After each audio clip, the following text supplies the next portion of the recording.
দিদি বাড়িতে এসেছি। দিদি এখন পেয়ারাটাকে খাওয়ার দেবে, অপরাটাকে খাওয়ার দেবে। মানে খুবই ওরা বহুত ভালো পায় পেয়ারাগুলো। আর পেয়ারা এখনও এসে গেছে খাওয়ার জন্য। ও এখন পোড়াটা খাচ্ছে, খুবই দুর্দান্তভাবে খাচ্ছে ও। খুবই ভালো লাগে আমার পেয়ারাগুলো, খুবই সুন্দর। দিদি বাড়িতে খুবই ভালো লাগে, দুর্দান্ত জায়গা। খাওয়া দিতে এসেছি, খুবই ফেমাস জায়গা এখানে। এখানকার ডানকুনি খুব ফেমাস জায়গা। দিদি দিয়েছে পেয়ারাকে, তবু একটু মনে পড়বে আমারও পেয়ারাটার কথা। ভিডিওটা ও খাচ্ছে, চ্যানেলটাকে পুরোটা খাচ্ছে, চ্যানেলটাকে ও চিড়ে খাচ্ছে। ডানকুনির কথা খুব মনে পড়বে, পেয়ারাগুলো খুব মনে পড়বে। আর তারপর মিস করবো করছে।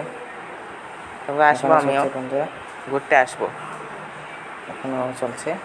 দিদি এসে বন্ধুরা দিদি দিয়েছে পেয়ারাটাকে। চ্যানেলটাকে প্লিজ লাইক করবেন, পুরোটা দিয়েছে, পুরোটা দিয়েছে। ও সাজিয়েছে পেয়ারার জন্য, খাওয়ার জন্য আসতে চায়। চ্যানেলটা প্লিজ লাইক করবেন, সাবস্ক্রাইব করুন, ফলো করুন বন্ধুরা।